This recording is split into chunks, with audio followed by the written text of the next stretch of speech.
mbokk yi dal leen ak jàmm ci Watt TV la chaîne des patriotes. Sénégal, mon Sénégal, encore les Sénégalais. 50e Salon international de l'invention de Genève. Le Sénégal a décroché 4 médailles d'or. 4. Vous savez, avant ce salon-là, le ministère de l'Enseignement supérieur avait fait un appel à candidature aux inventeurs sénégalais.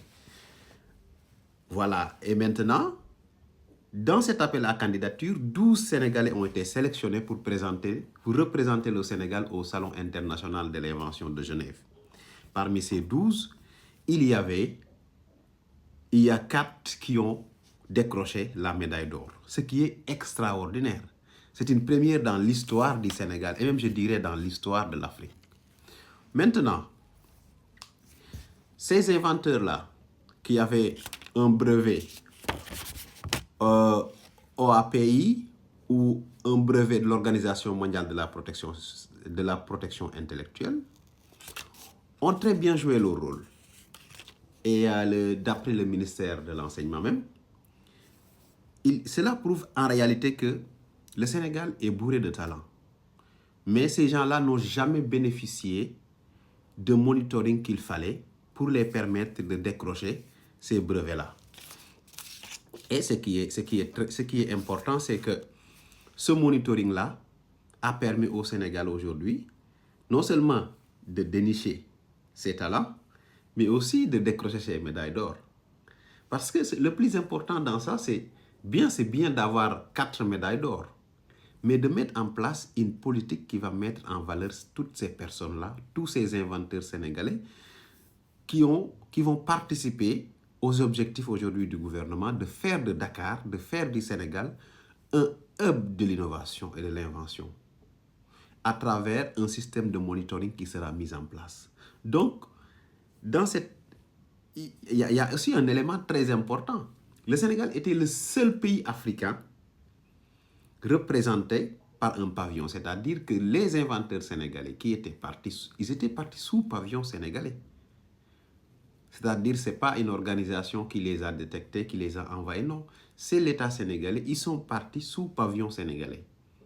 Ce qui est une très très bonne chose. Maintenant, cela prouve en réalité qu'on a des talents, il faut les mettre en valeur, il faut les encadrer, comme le dit le ministre, il faut un monitoring très sérieux, parce que l'objectif réel du gouvernement du Sénégal, c'est de faire de Dakar un hub de l'innovation. D'abord en Afrique francophone et pour toute l'Afrique. C'est ça l'objectif réel. Et envoyer des jeunes dans des salons comme ça, les montrer qu'en réalité, vous n'êtes pas seul dans le monde, mais vous êtes capable de défier le monde. Cela les donne une confiance et cela les rassure. Et cela aussi motive ceux qui veulent aujourd'hui se lancer dans l'innovation et l'invention. On sait qu'au Sénégal, il y en a. Mais il n'y a jamais eu un système de monitoring ou bien un système qui nous permettrait de les détecter, de les manager jusqu'à ce qu'ils produisent le maximum de leur capacité. Et aujourd'hui, je pense que c'est ce qu'est en train de faire le ministre de l'Enseignement supérieur à travers ses appels à candidature qui collent parfaitement avec la vision du président de la République par rapport à l'innovation. Même vous avez vu que même lors de la fête de l'indépendance,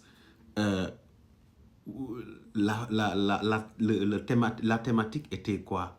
Technologie, innovation et pour l'armée sénégalaise. Donc, c'est ce qui vous montre en réalité qu'il y a quelque chose qui se joue quand même.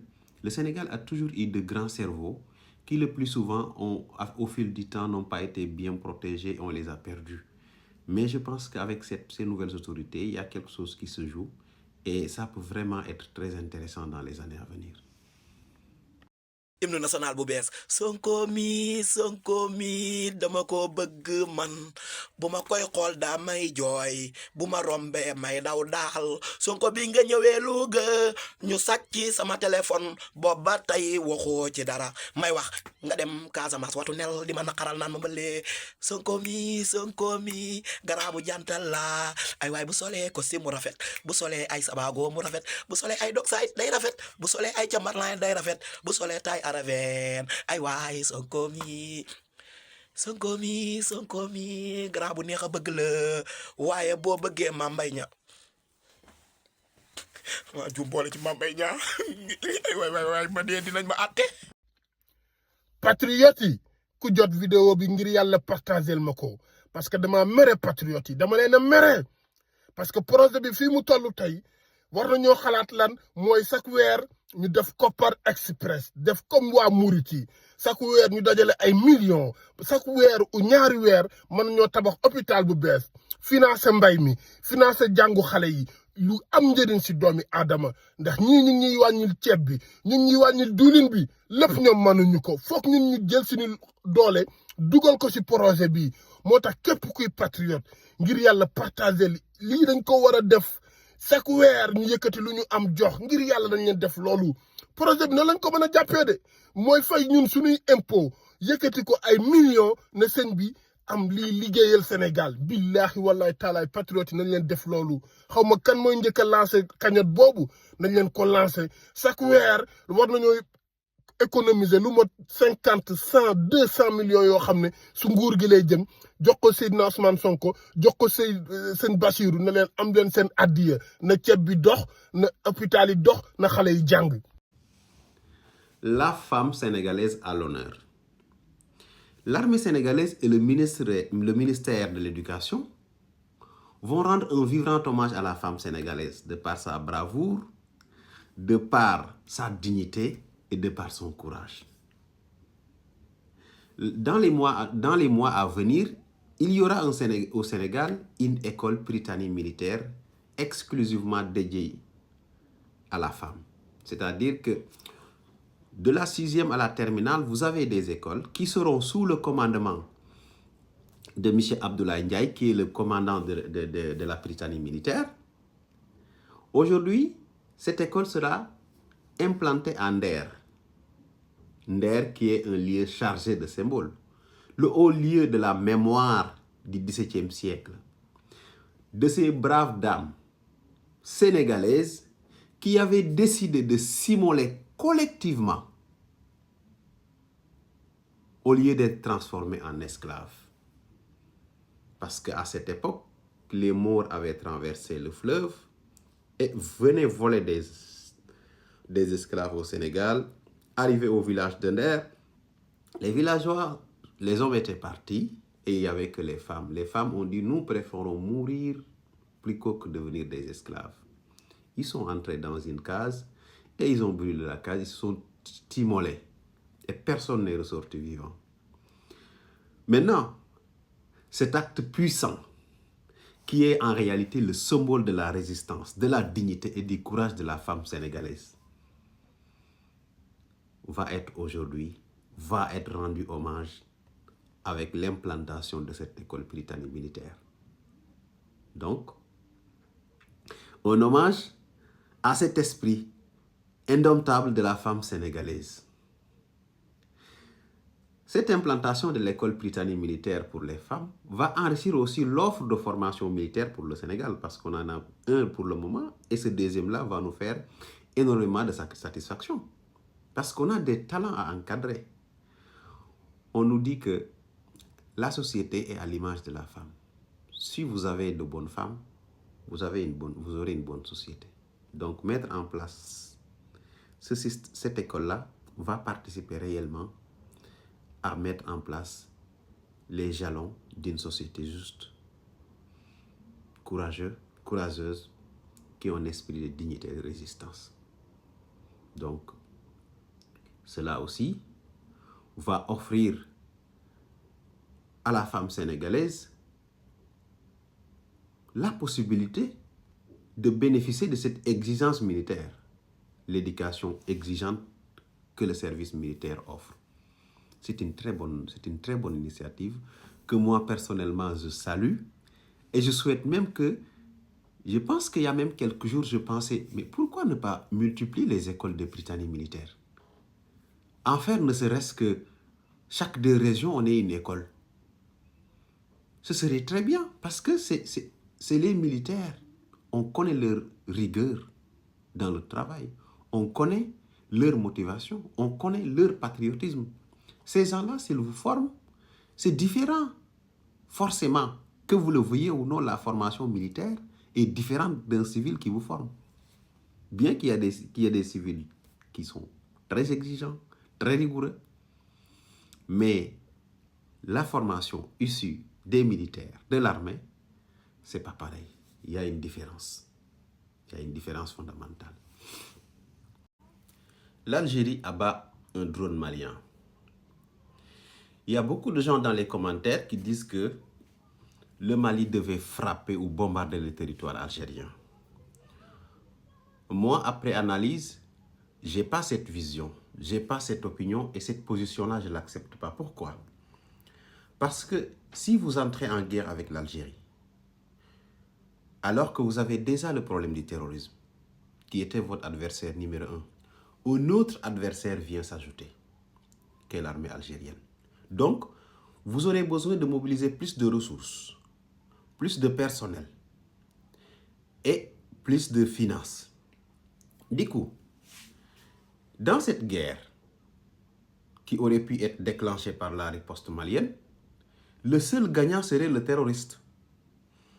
Oui, parce que le terroriste, son adversaire principal, c'est l'armée malienne. Et il verra à ses côtés un autre adversaire de l'armée malienne, qui est l'armée algérienne. Donc, ce qui fera que l'ennemi de mon ennemi est mon ami. Donc, je pense qu'il faut tout faire, sauf entrer en guerre avec l'Algérie. Ce n'est pas parce que l'armée malienne a peur de l'Algérie, mais c'est juste parce que ça va faire un embrasement qui fera que les forces maliennes vont avoir des adversaires beaucoup plus nombreuses, beaucoup plus armés, et ils seront plus en difficulté pour garder l'intégrité territoriale. Et même, par exemple, pour certaines personnes qui disent que l'Algérie sert de base arriérée et soutient les terroristes.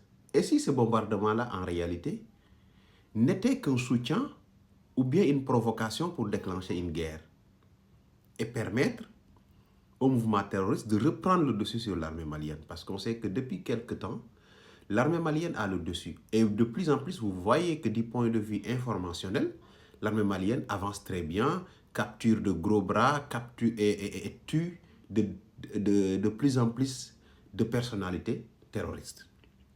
Et d'après même certaines informations, ce drone a été abattu tout simplement parce qu'il avait en ligne de mire Yad Agali, qui est aujourd'hui l'ennemi public numéro 1 du Mali. Donc, il n'y a pas de hasard. Cette provocation-là allait faire l'affaire des terroristes. Mais heureusement que l'armée malienne les autorités maliennes ont très bien compris le jeu de l'Algérie. Parce que si l'Algérie entre en guerre avec l'armée malienne, en face, l'armée malienne aura deux adversaires. Quelles que soient ses capacités militaires, elle risque de ne pas gagner. Elle risque de ne pas gagner. Parce que là, vous avez une guerre conventionnelle qui sera là avec l'armée algérienne. Et vous aurez là une guerre non conventionnelle avec les terroristes. Donc, il faut saluer l'attitude des autorités maliennes de mettre à nu aujourd'hui le double jeu de l'Algérie au niveau international. Aujourd'hui, personne ne doute plus que l'Algérie sert de base arriérée aux terroristes parce que ce drone-là, s'il a été abattu, s'il avait violé l'espace aérien algérien, ce drone allait tomber sur le territoire algérien. Mais ce n'était pas le cas. Et d'après des enquêtes, c'est Yad Agali qui était visé avec son convoi. Donc maintenant, l'objectif qui était recherché par les autorités maliennes a été obtenu. Et aussi, il faut saluer, magnifier aussi l'attitude des autres pays de la Confédération de l'AIS qui ont immédiatement rappelé leur ambassadeur pour consultation. C'est un exemple de solidarité que les Africains doivent avoir. Quand vous êtes agressé injustement, tous les Africains doivent venir s'allier, faire bloc autour de vous pour vous permettre de pouvoir vous défendre et pour vous permettre d'augmenter la pression sur votre adversaire ou même sur votre ennemi. C'est un exemple réel de solidarité que les Africains doivent avoir. Donc, ceux qui disent que l'armée malienne devait bombarder l'Algérie, déclencher une guerre, moi je ne suis pas d'accord. Je ne suis pas d'accord.